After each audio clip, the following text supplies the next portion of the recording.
En tout cas, Armel, je vous passe la parole pour les premiers socialistes et l'utopie. Merci Edouard, malgré tes approximations.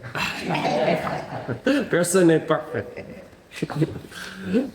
Dans son livre à succès de 1841, Études sur les réformateurs sociaux et les socialistes modernes, Louis Régaux assimile les socialistes aux utopistes. Dans la bouche des libéraux et conservateurs de l'époque, le mot sonne comme une injure, au mieux comme une moquerie. Les catholiques sont absolument indignés, ils s'alarment contre ces sectaires qui veulent transférer le paradis du ciel sur la terre. Funeste illusion, danger. Certains à gauche ne sont pas plus tendres avec les utopistes. Proudhon, à plusieurs reprises, va fustiger cette chimère et s'en prend à tous ces socialistes qui entreprennent ce qu'il dit le voyage vers la Lune. Donc, on va retrouver Cabet, Louis Blanc, Pecker, Duchesne, Leroux, Fourier, Saint-Simon, Owen, tout ça dans le débat. Blanqui peste encore contre les utopies de 1848. Selon lui, il faut d'abord mettre à bas le système existant, mais il refuse de lever le point d'interrogation sur l'avenir, entre guillemets.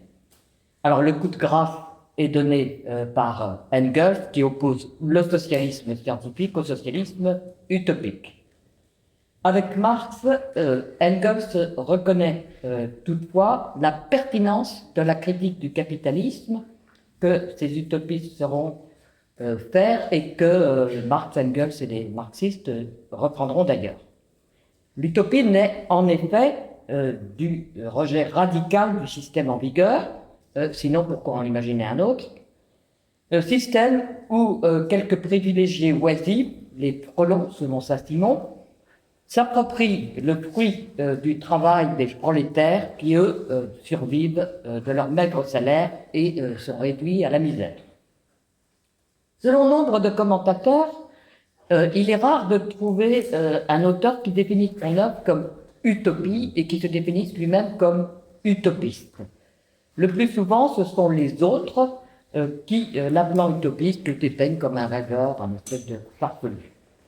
L'interprétation est active car les socialistes ont en fait retourné le stigmate d'utopiste, pour le reprendre à leur compte et revendiquer au contraire fièrement le titre d'utopiste.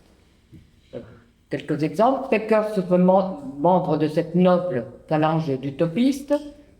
Louis Blanc s'insurge contre ceux qui déclament, je cite, contre les utopies et les utopistes, sans même les examiner, en se hâtant de crier que c'est impossible. Mais il faut d'abord s'entendre sur, puisqu'ils ont repris le mot à leur compte, qu'entendent-ils par utopie? Alors c'est Pierre Moreau qui va le mieux définir ce terme d'utopie.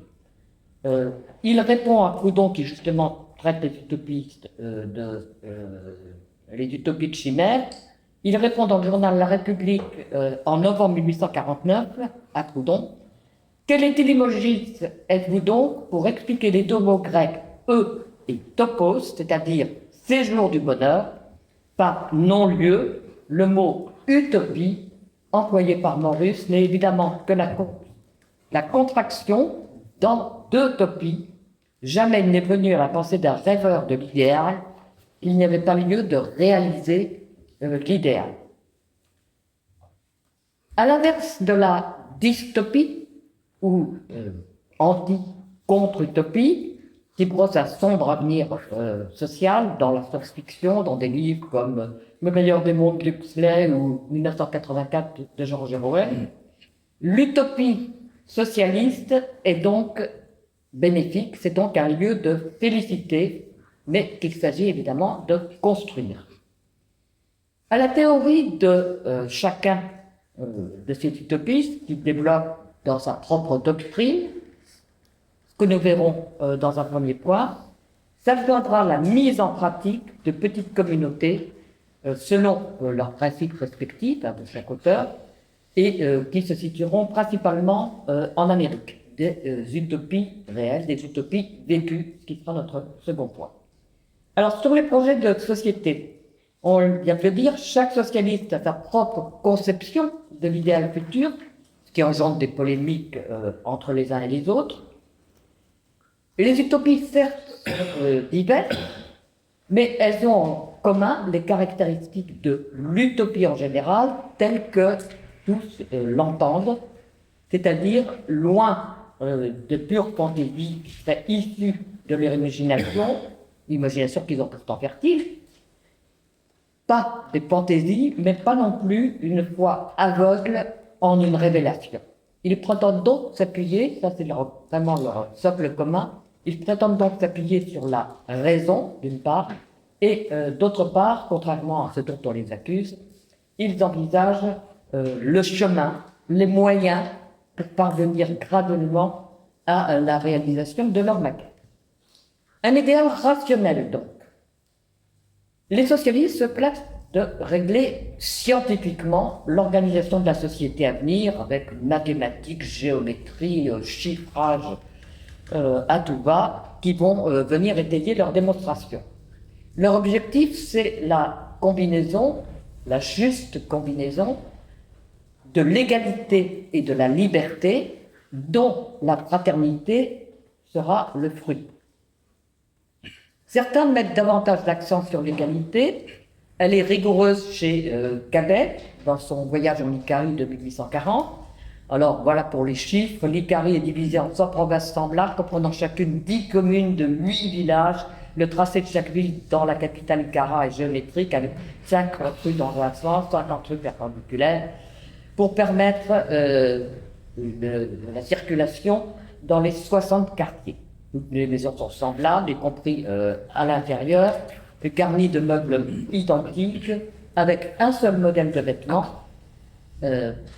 très d'avant-garde, un tissu élastique pour convenir aussi bien aux grands qu'aux petits, aux gros comme aux maigres. Horaire de travail également minutieusement calculé, heures des repas et même des festivités qui vont entretenir la fraternité.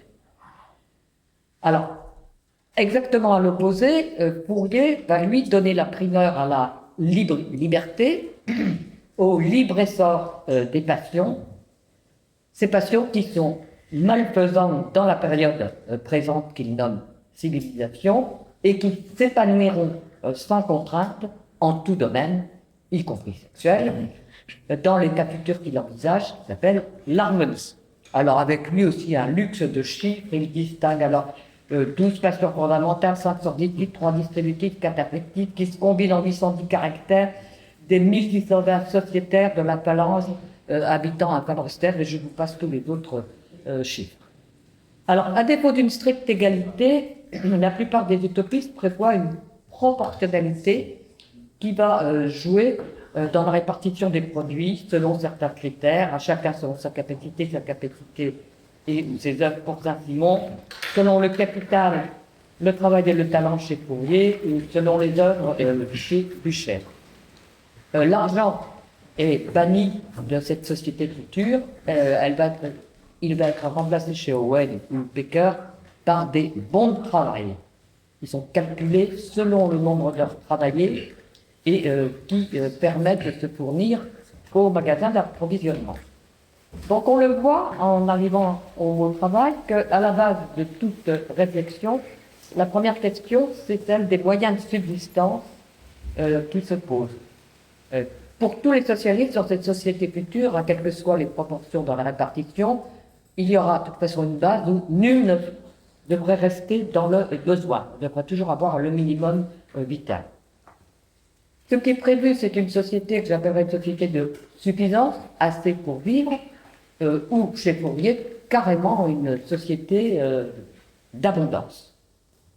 Mais pour se procurer les moyens de vivre, il faut donc travailler. Ainsi, comme l'écrit Proudhon, l'organisation du travail, je cite, tel est le problème de la révolution de février. Louis Blanc espère en 1848 un parlement du travail de la commission qu'il crée et préside au Palais du Luxembourg.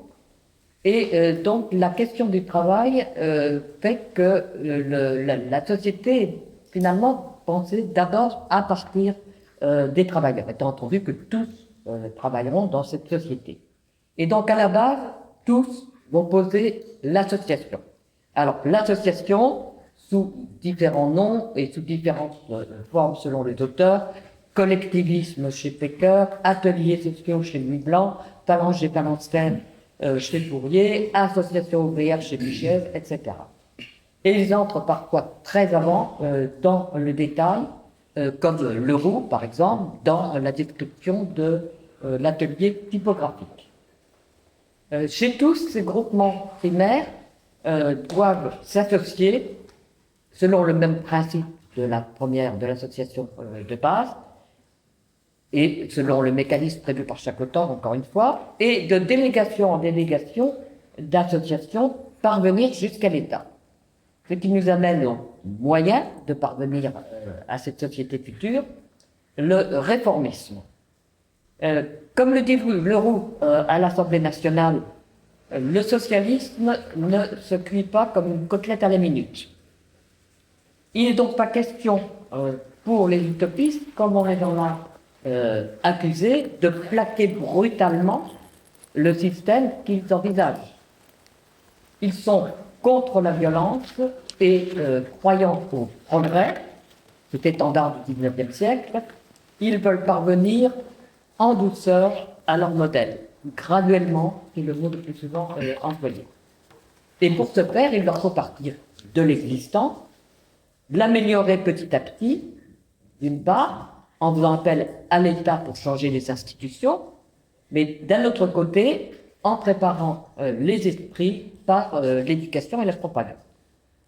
Alors, par l'État, pour la plupart des socialistes utopistes, ils vont maintenir l'État et demander à l'État actuel de faire les réformes nécessaires. La réforme pour Owen doit venir d'en haut, sans révolution, sans guerre, sans sang versé, qui plus est, sans même déranger prématurément rien de ce qui existe. Car, dit-il encore, rien ne saurait être tenté utilement sans l'intervention du gouvernement et du pouvoir législatif. Le premier volume de Destinée sociale 1834 du fourriériste Victor Considérant est dédié au roi, on est en 1834, le 27 juillet, comme étant le chef de gouvernement et le plus intéressé alors à la prospérité publique et en particulier au bonheur des individus, du bonheur des nations. Buchez, qui est un ancien Carbonaro déçu par l'échec des complots, montre bien qu'il préfère le mode qu'il appelle le mode réformateur au mode révolutionnaire. Alors, à l'Assemblée nationale de 1848, c'est Leroux, une fois de plus, qui va le mieux préciser comment opérer ce changement à l'intérieur du système. Il dit ne pas attendre de la République démocratique et sociale, celle de 48, qu'elle accouche d'emblée d'une société nouvelle. On doit tenir compte, dit-il, de l'état actuel de la société dans toutes ses classes, sans exception. Il répète à ses collègues, non, ce n'est pas pour réaliser de tout quoi cette société nouvelle que vous avez reçu mandat du peuple, mais pour permettre qu'une société nouvelle se réalise.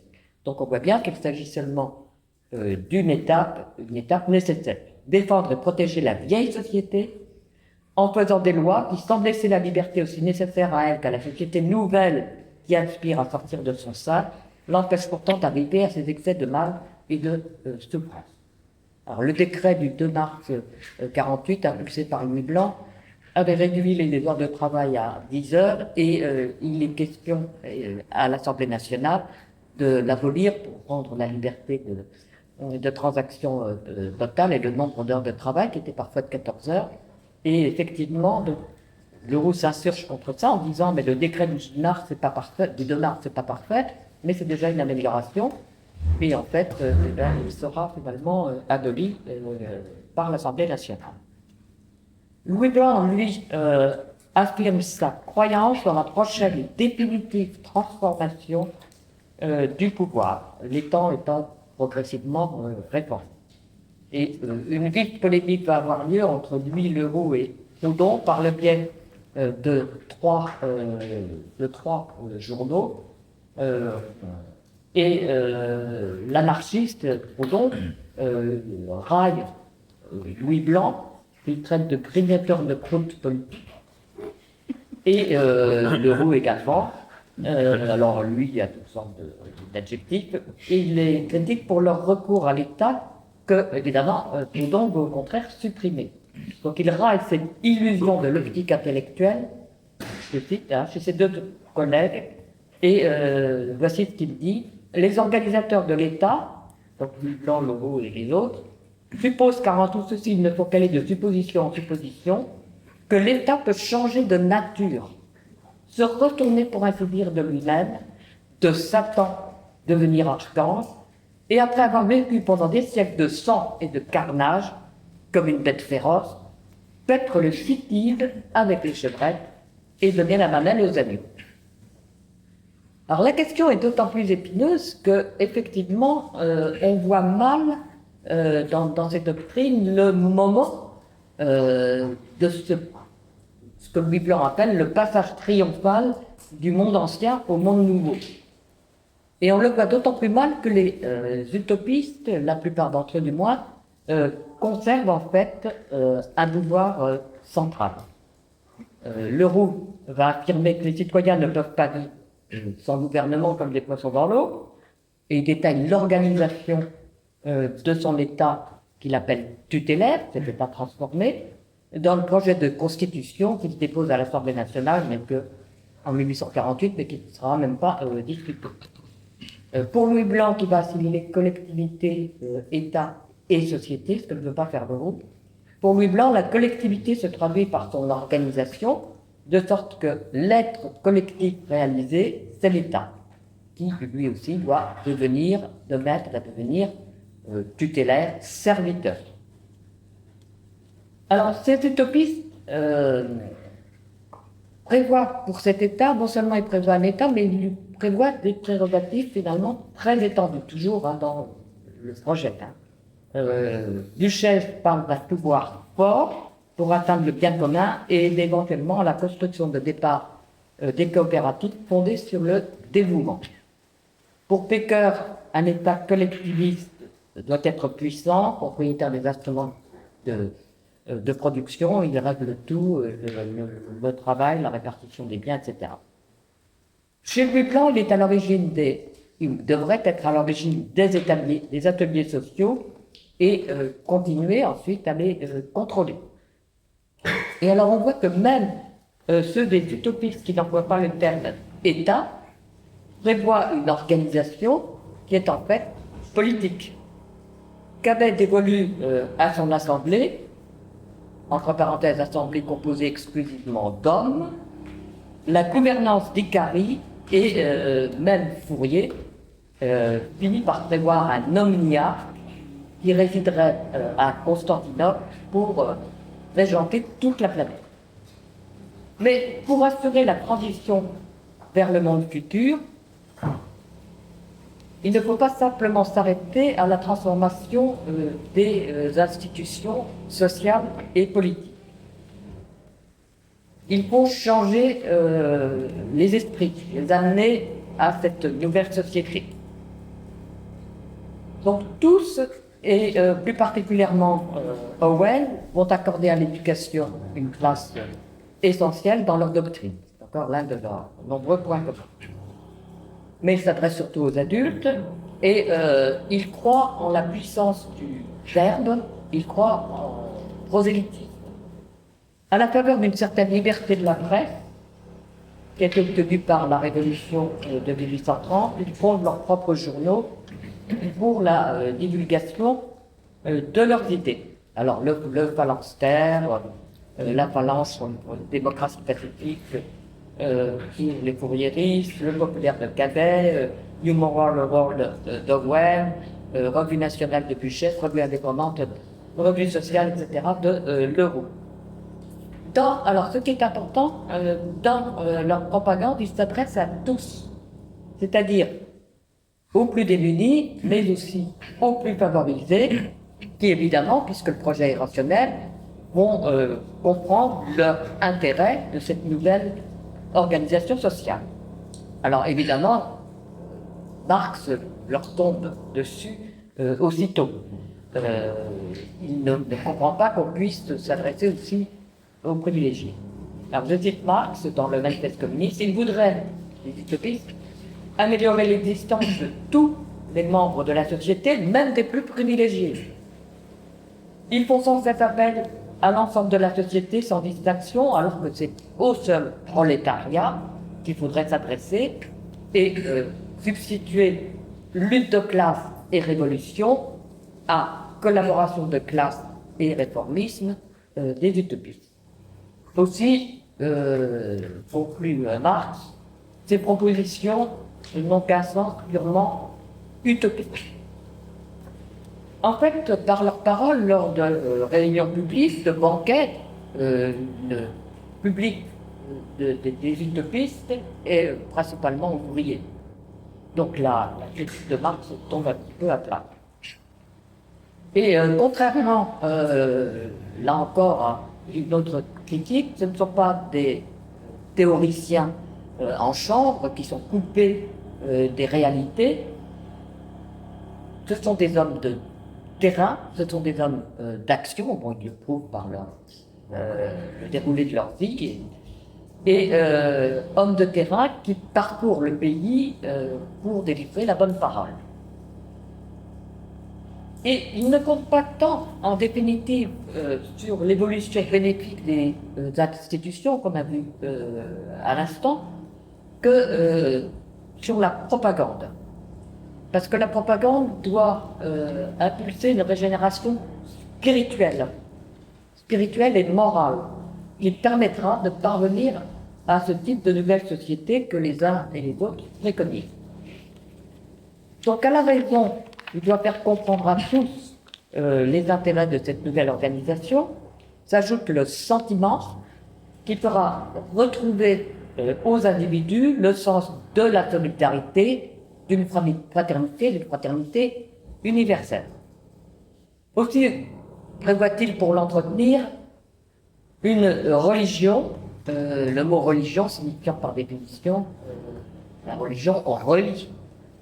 Donc tous sont certes hostiles au christianisme, à la hiérarchie dans l'Église, mais ils reprennent beaucoup d'éléments du catholicisme, mais ils veulent fonder une nouvelle religion. Et c'est ce que tous font, sauf Buchet, qui paraît intégrer le giron du catholicisme qu'il espère transformer. Et les religions nouvelles, eh bien, c'est le nouveau christianisme de Saint-Simon, la religion des Philadelphes chez Becker, la religion des Icariens autour de leur temple d'Ankara, la religion de l'humanité de Pierre Leroux, qu'on retrouvera chez Auguste Comte. Des faits, elles aussi, sont minutieusement décrites pour entretenir ce lien. Alors, bien sûr, là encore, ce recours à la religion va profondément exaspérer Marx, Engels et les marxistes, pour qui, quelle qu'elle soit, la religion reste l'opium du peuple. Alors, à défaut de mettre en œuvre leur projet directement et sur toute la planète, certains socialistes utopistes ou leurs disciples tentent d'expérimenter leur modèle dans des communautés restreintes. Autrement dit, à la propagande orale ou écrite, ils entendent substituer la propagande par les faits. C'est ce qu'on va voir maintenant, les utopies réelles, la mise en pratique des utopies vécues.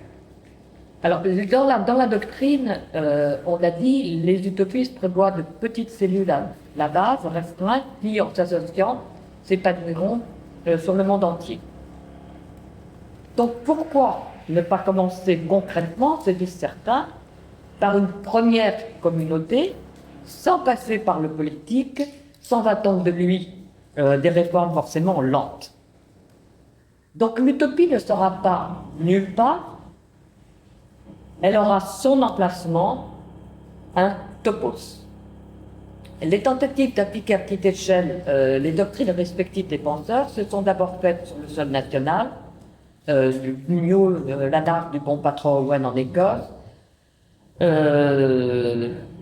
les associations de Buchet, à partir du journal L'Atelier, l'expérience fourriériste de Condé-sur-Vergue, la colonie de Boussac, dont Ludovic parlera. Tandis que les ateliers nationaux ils vont être mis en place en 1948, mais en dévoyant complètement la conception des ateliers sociaux prévus par Mitterrand. Alors qu'Abel, lui, au contraire, il est hostile à la fondation au départ de petits groupements, tant que sa doctrine n'est pas suffisamment répandue et assimilée. Le dit dans le voyage en Icarie, point même de communauté partielle dont le succès ne pourra faire que peu de bien et dont la chute presque certaine ferait toujours beaucoup de mal. Du prosélytisme seulement, toujours du prosélytisme, jusqu'à ce que la masse adopte le principe de la communauté. Alors, il juge très difficile d'adopter une petite communauté en France à cause de la réticence des capitalistes. Et en revanche, l'Amérique, tout d'un coup, va le séduire. Il la voit comme une sorte de terre vierge. Il dit une contrée encore inhabitée et inculte où il pourrait implanter sa communauté idéale. Donc, il annonce dans le populaire, en 1848, nous traverserons l'océan pour trouver moins d'entraves dans un désert. Il va voir comment il imagine l'Amérique, on y reviendra. La première vague d'immigration arrive donc au Nouvelle-Orléans en 1848.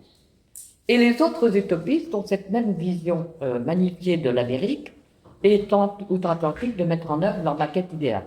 Alors, je les cite, mais évidemment, je les détaillerai pour chacune. Alors, c'est New Harmony d'Owen en 1826 dans l'Indiana, la Société de la Réunion près de Dallas en 1855 de Victor Considérant, Jules Leroux avec Icaria Speranza et bien sûr les Icariens. Alors on va voir que dès que la fondation qui est forcément au sein du système existant, malgré leur volonté de rester à l'écart, va imposer des contraintes juridiques, économiques, qui vont creuser l'écart entre l'application qu'ils veulent le plus rigoureuse possible de la doctrine et sa réalité. Donc cette communauté, souvent éphémère, vont par le fait de se transformer dans une association plus traditionnelle. Alors deux problèmes que je vais évoquer rapidement. Le fonctionnement interne et puis ce problème de conserver l'autarcie nécessaire puisqu'ils sont à l'intérieur d'un autre système. Alors, pas de propriété privée, bien sûr, ils l'ont assez critiqué. Personne ne possède rien en propre et des infrastructures communes remplacent ce qui se faisait en privé, crèche, buanderie, réfectoire. Il faut préciser aussi que les utopistes n'entendent pas retourner à l'état sauvage, mais au contraire, profiter des progrès techniques qui, justement, leur permettront de diminuer le travail humain. Alors, annuaire harmonie, vêtements semblables, juste distinction, menus semblables, mobilier social, c'est-à-dire qu'il appartient à personne ou à tous. Et avec ce système d'avance merveilleux, pas de jalousie, et toutes les conditions de la solidarité, de la fraternité sont réunies. Évidemment, ça pose aussitôt des problèmes de financement. Pour l'achat du terrain, même si aux États-Unis les prix sont très bas. Donc la plupart des fondateurs vont faire appel à des souscriptions, finalement à des fonds privés, qui va d'emblée casser l'égalité de départ. Ainsi, la colonie d'Ormiston, près d'Édimbourg, qui est fondée par un disciple d'Owen, Abraham Combe, va être obligé de diviser la colonie en deux classes, les propriétaires et les fermiers, pour ne pas faroucher les capitalistes. Et la colonie fournieriste de Victor Considérant au Texas fait appel à des bailleurs de fonds qui vont recevoir en retour un intérêt auto-garanti, de sorte que ce sont les plus riches actionnaires qui vont décider. Alors l'argent est banni, on l'a dit, il va être remplacé par des bons de travail, et nous voilà revenus au problème du travail, parce que il faut bien vivre dans ces colonies. Alors le travail était devenu agréable, un véritable plaisir dans toutes les doctrines, étant donné la bonne organisation qui était prévue, et c'est le même travail attrayant chez Fourier. Au mieux, il prévoit dans les doctrines des réductions d'horaires. Évidemment, rien de tout ça va se produire. Et par exemple, Scabet, qui prévoyait 6 ou 7 heures de travail par jour, encore 8 heures d'hiver, dans son voyage en Icari, eh bien, on est arrivé à plus de 10 heures par jour dans sa colonie de Nauvoo.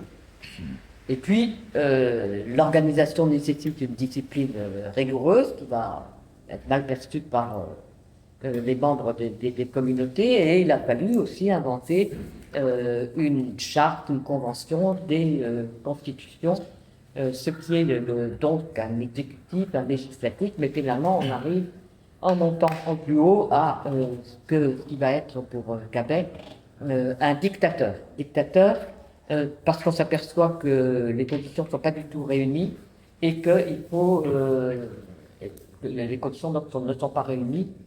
Et en fait, ça va être l'anarchie dans ces communautés. Et puis un autre problème se pose, donc je vais traiter rapidement et on va le rappeler à l'ordre, c'est l'autarcie. Il faut bien préciser que ce sont des colonies agricoles et que ce retour à la terre, c'est tout ça, devait permettre justement à la communauté de se suffire à elle-même.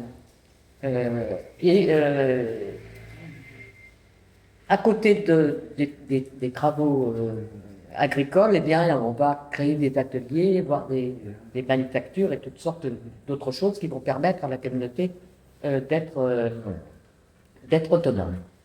Alors, évidemment, le lieu doit être isolé, bon, mais ils ont fortement idéalisé l'Amérique. Je vous citais Cabet, lieu isolé, lieu désert.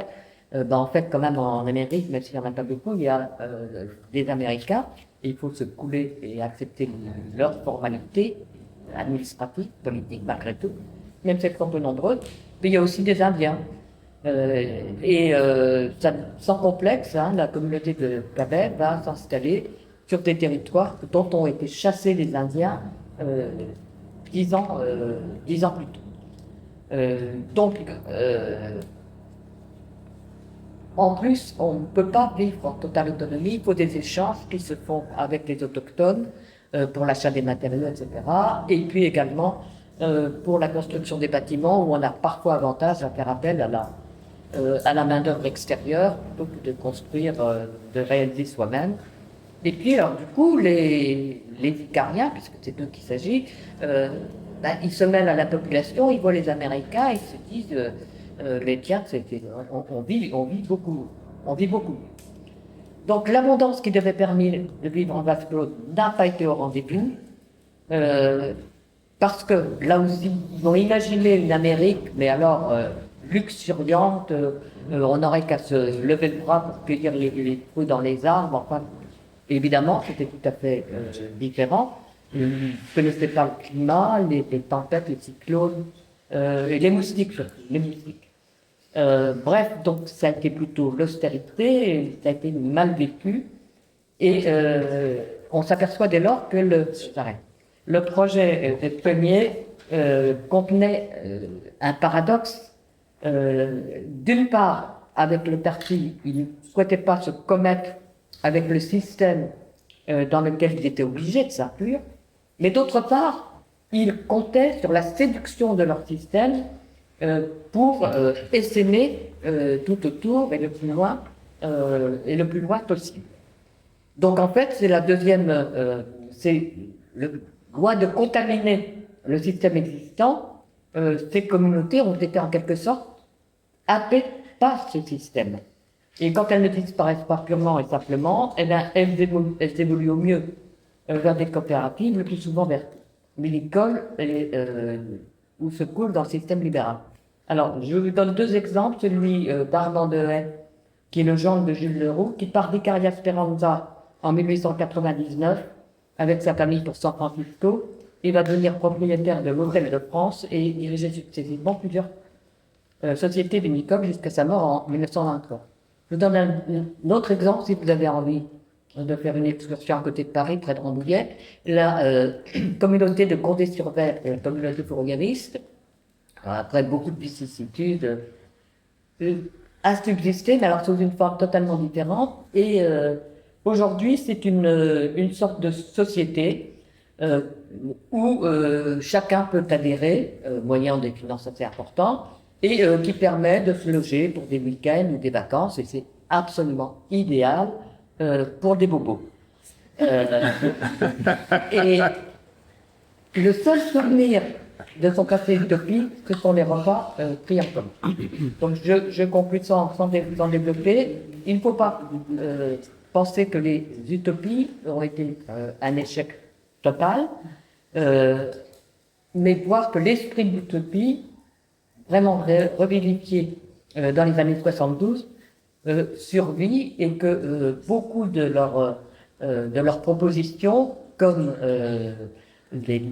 l'écologie, sans le mot évidemment à l'époque, et même, j'ajouterais, le circulus qui a fait tellement rire, le circulus de Pierre Leroux, c'était l'utilisation de l'engrais humain, eh ben, c'est simplement le refus du gaspillage, et on retrouve le mot, la racine de circulus dans l'économie circulaire d'aujourd'hui. Alors on pourrait détailler de nombreuses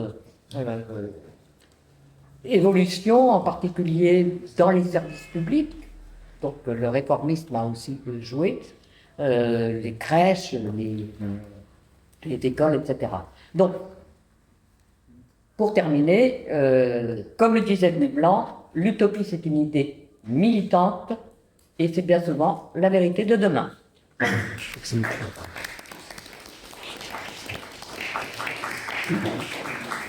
Merci, Armel, d'avoir fait ce magnifique tableau et synthèse de toutes ces différentes tentatives, même si je ne suis pas encore sûr si on est prêt à mettre en place le circulus dans ce bâtiment ou l'ensemble de Paris pour le recyclage des engrais humains. Mais c'est vrai que c'est bien déterminé pas sur l'échec ou les échecs nombreux de ces expériences. Et toi, il faut que tu lises un livre de Pierre Leroux qui est spécifiquement sur ce thème et où il explique tout un système de tuyauterie pour apporter le précieux engrais humain à domicile, comme les habitants ont du gaz, du fil. Oui.